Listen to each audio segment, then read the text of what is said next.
자, 여러분, 비트코인이 다시 6,000달러 아래로 내려간다면 여러분들은 어떻게 하실 건가요?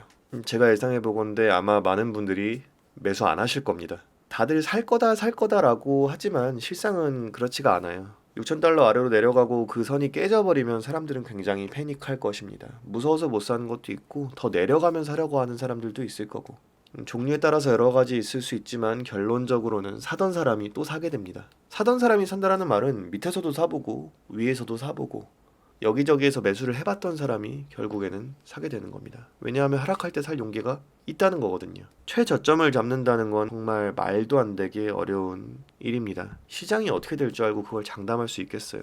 차트를 통해서 지지 저항을 잡고 예약 매수를 걸어놔서 영리함을 보여줄 수도 있겠지만, 이 차트를 통한 예측은 과거를 통해서 미래를 예측하는 것 뿐이지 그렇게 된다는 장담은 할 수 없는 게 당연합니다. 저번에 시진핑발 급상승이라고 해야 되나요? 중국에서 좋은 움직임이 나와서 비트코인이 상승한 적이 있었는데요. 그걸 예측한 사람이 있었을까요? 물론 아예 없진 않았을 겁니다. 하지만 차트를 연구하던 사람이라고 해서 이걸 예측할 수 있었을까라고 질문을 던져보면 쉽게 대답할 수 없을 겁니다. 암호화폐는 아직 미성숙한 시장이고 말도 안 되는 것들에 오르고 내린다는 게 이 성숙한 시장이 아니라는 거잖아요. 여러분들도 다 알고 계실 겁니다. 하지만 이 미성숙함이 매력이라고 할 수 있는 거죠. 이런 움직임이 있기에 위험하지만 큰 수익을 가져다 줄 수도 있는 거죠. 큰 수익을 얻을 가능성도 함께 존재하는 것입니다.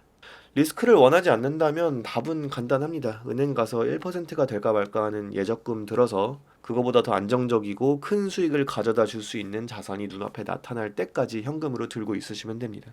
원점으로 돌아와서 암호화폐 이야기를 다시 해보자면, 저는 개인적으로 전 재산을 암호화폐에 투자하는 건 말도 안 된다고 생각합니다. 하지만 계획적으로 투자할 자산 규모를 정해놓고 진입 시기를 길게 잡아서 전체적인 평균 단가를 낮추고 매집이 완료되면 본인의 평균 단가를 기준으로 하락과 상승 시에 정확한 탈출 기준을 세워 놓아야 한다는 겁니다.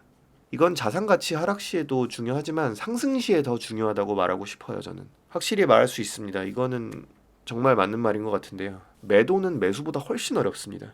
이게 쉽지 않은 이유는 사람의 그 간사한 욕심 때문이거든요. 고점에서 전량 매도, 이게 모두의 꿈이지만 불가능하다고 봐야 합니다.